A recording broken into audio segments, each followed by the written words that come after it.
Salve, salve, jovens! Mais uma aula de matemática discreta. Bom, vamos lá, vamos hoje analisar aí as progressões geométricas.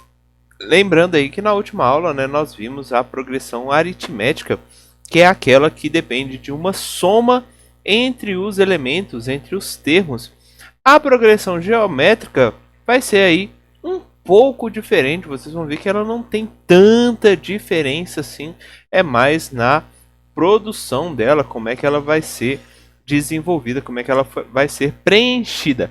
Então vamos lá, essa daqui é a cara da progressão geométrica, uma progressão muito parecida com a aritmética, só com um detalhe muito pontual aí, muito específico, que é, ao invés do nosso termo ser somado, que é o que acontece na progressão aritmética, somado ou subtraído, na progressão geométrica a gente vai ter a multiplicação desse nosso fator, dessa nossa razão aqui, Então, olha só o que acontece. Termo zero continua a mesma coisa, ele é basicamente um elemento A aí, qualquer. Já o primeiro termo, ele vai seguir a lógica de A vezes esse nosso fator que vai estar multiplicando aí, multiplicando ou dividindo, vocês vão ver que vai ser a mesma ideia, Já o termo a posição A2, ele vai estar aí A vezes R ao quadrado. Na posição A3, que seria a quarta posição, nós temos A vezes R ao cubo. E assim por diante, até uma posição qualquer aí, a N, onde N seria o nosso nésimo termo. Então, novamente, temos A vezes R elevado a esse N. Então, como eu havia dito para vocês, essa lógica ela continua sendo muito similar à progressão aritmética. Então, temos lá o nosso A0, que é o nosso termo inicial. Temos aí o nosso AN, onde esse N vai indicar a enésima posição, o enésimo termo dessa nossa progressão aritmética. E agora, esse R aí, que vai estar multiplicando, vai ser um fator aí que vai multiplicar cada uma dessas posições. Então, temos aí a cara da progressão geométrica, que é muito similar à nossa progressão aritmética. E, novamente, vocês conseguem ver aí que o que acontecia na progressão aritmética também acontece aqui, só que, novamente, com um termo diferente, Então, no caso da progressão aritmética, que a gente tinha uma soma sendo aplicada ao caminhar para a direita, aqui na progressão geométrica nós temos um fator que é multiplicado, esse fator aí, R. E isso daqui acontece quando a gente vai mudando para uma progressão desses termos, uma progressão dos elementos dessa nossa sequência, E agora, se a gente por um acaso anda para a esquerda, significa então que a nossa razão vai ser a ideia de dividir. Então, a gente vai dividir por 1 sobre R.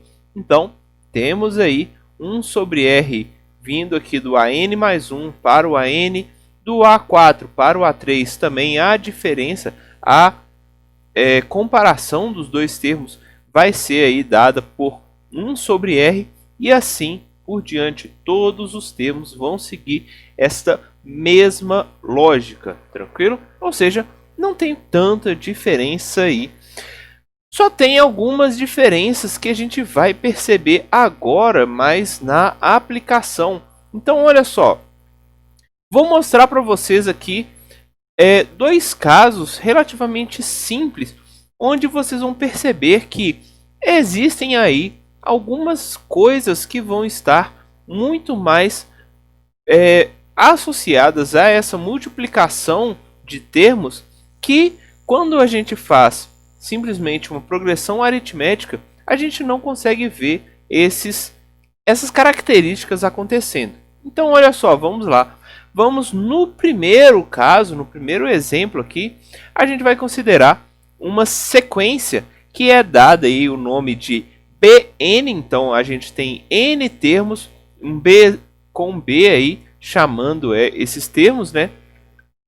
E cada uma das posições vai depender da fórmula menos 1 elevado a n. Então, olha só o que a gente vai ter nesse caso aqui, olha só.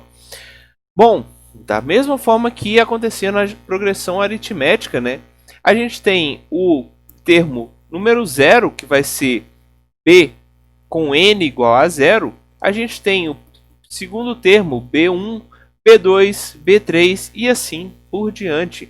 E aí, quando a gente calcula esses elementos, a gente vai ter aí, ó, menos 1 elevado a 0, qualquer número elevado a 0 é igual a 1.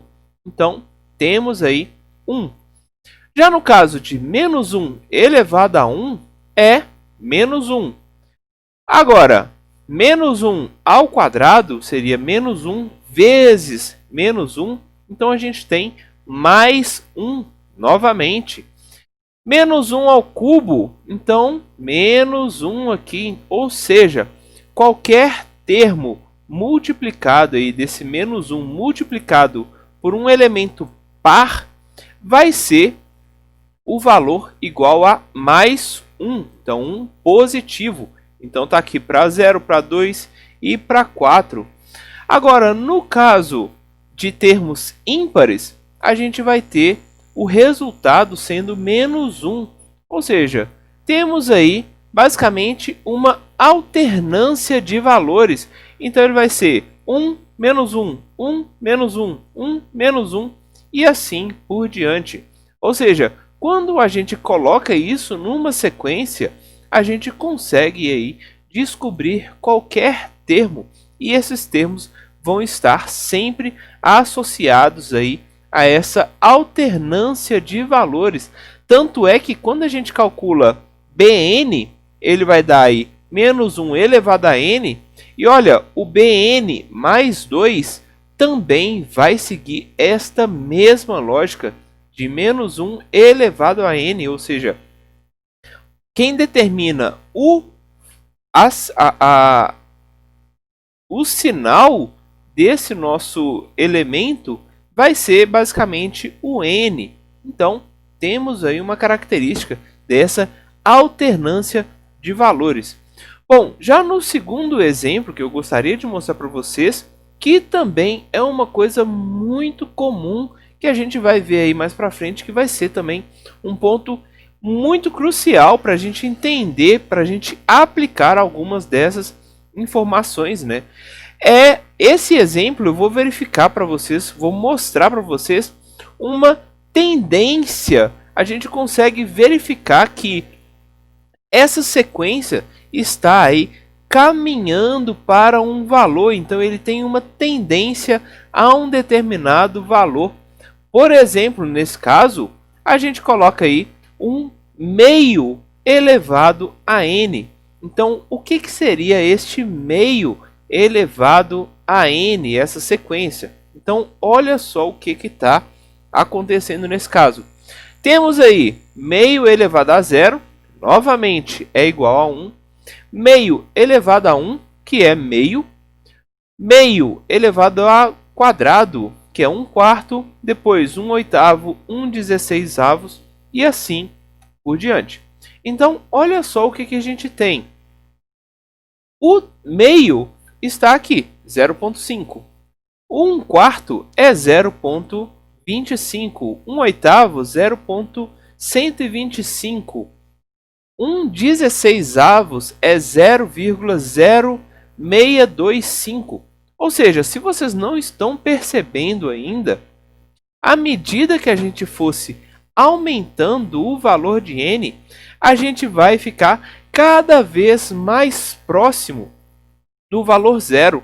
Então, o que a gente teve de especial neste caso? Olha só, o valor que estava sendo elevado aqui, ele estava entre os valores 0 e 1. Ou seja, se ele está dentro desse intervalo, então, como resultado, a gente tem aí uma característica desse nosso número ir decrescendo a cada novo elemento. Então, se a gente pega aí um elemento nésimo, né, a gente teria um meio elevado a n. E se a gente fala de um nzão aí muito grande, então com certeza o valor dele vai ser 0,00000 quantos zeros fossem necessários aqui para indicar este nosso termo. Ou seja, temos então a tendência de que essa progressão geométrica, à medida que os elementos vão aparecendo com o tempo, ou com as amostras, né, esses termos vão ficando cada vez menores. E aí isso é um ponto muito importante para a gente, é uma característica extremamente importante para a gente verificar isso mais para frente. Bom, isso daqui é também a progressão geométrica, né? Relativamente simples para a gente aplicar, mas tem muitas informações, muitas possibilidades. E algumas dessas possibilidades é o que eu vou mostrar na próxima aula, onde a gente vai aí verificar um pouco mais sobre as sequências de um modo geral, já que a gente está vendo aqui que existem aí características que podem ser importantes da gente observar. Beleza? Valeu, gente. Até mais.